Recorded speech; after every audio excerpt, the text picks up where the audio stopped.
Hi, I'm Tom Miggett from Tom Miggett Photography. Since we embarked on this journey through the basics of photography, we saw how the three factors, the ISO, the aperture and the shutter, combined together enable us to achieve a correct exposure. We then saw that there is much more to it than just a correct exposure, and how the aperture itself can enhance your photography, how it gives power to your subject. Well, today it's time to take care of the shutter. Not only, as we saw in the past, it helps you to adapt to a situation where you would either miss some light and you need a long exposure, like for night photography, or you shooting at noon and there is too much brightness and you need to compensate and do a quick shutter speed to avoid being overexposed. This is the basic aspect of the shutter. However, there is a far more interesting one, and that's what I call the creative aspect of the shutter. The shutter, or the creative aspect of the shutter, enables you to imply motion in your photography or to freeze time. I know you're going to tell me photography is all about freezing time no matter what. It's a still image, you're capturing a moment. Yes, you'd be right. However, what if I told you that photography, with the help of the shutter, would let you see things that even your own eyes won't let you?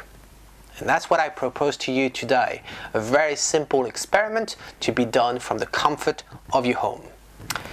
All I have with me today is my camera Canon 60D in front of me, which I'm using as my camcorder right now, and my lens, the 18-135mm lens. I have a sturdy tripod, and I have, because I want to make sure that you do this experiment at home, I have two desk lights. One is more powerful than the other, but that's just pure coincidence. And in the background I've used a golden reflector, but you could use any backdrop like a white sheet or a yellow sheet or anything that is bright that's going to help bounce the light back. And, well, not so glamorous, I have a few cardboard boxes here just to make sure that everything is elevated, and I have an oven tray. So I have put some water in the oven tray, and up here on the stand I've hung a sandwich bag in which I put some water, and with the help of a needle I pierced a tiny hole through it, and as you can imagine I'm going to have water droplets just falling down into that pan with water, and it's going to make a splash. Well, your eyes can see clearly the splash, can see the ripples. However, what you're not going to see clearly is what happens with the water droplet. The reaction when it bounces into the water, that is what I propose to you today to capture. So to do this, there's many ways of doing it. For the sake of the experiment, because I wanted to make sure you can do it at home, I'm just doing it with light. If I had a choice, I would use something less, like a strobe, a flash gun. But because we haven't covered this yet in the episode, and we'll do in the future, I just discarded for today. So what we need is we're going to set the camera on the quickest, on the sync speed. The sync speed is the quickest shutter speed you can have while still using your flash, the pop-up flash that you have on your camera. On most cameras is going to be 250th of a second. Then, depending on how much light you have, if you have more lights than I do, please go ahead and put it in. Because, as I said, those are the only lights that I had in my house, and that's what I have to do it with. So I have to bring my ISO up to 1000 to get something pretty correct. So shutter speed, I said 250th, just to make sure we capture the moment. Then the ISO 1000, maybe more if you need.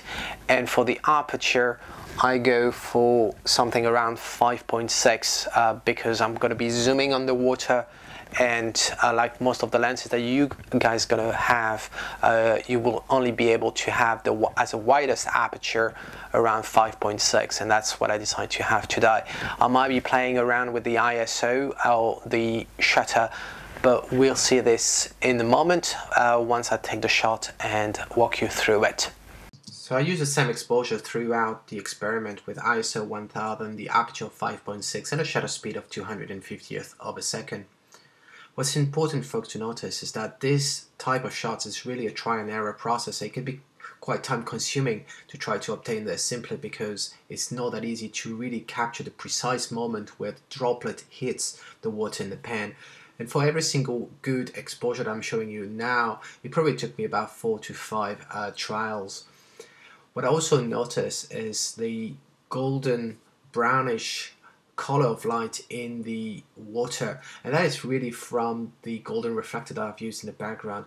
You could use any type of reflector. You could use a sheet, as I said earlier, and that would change the mood of your picture.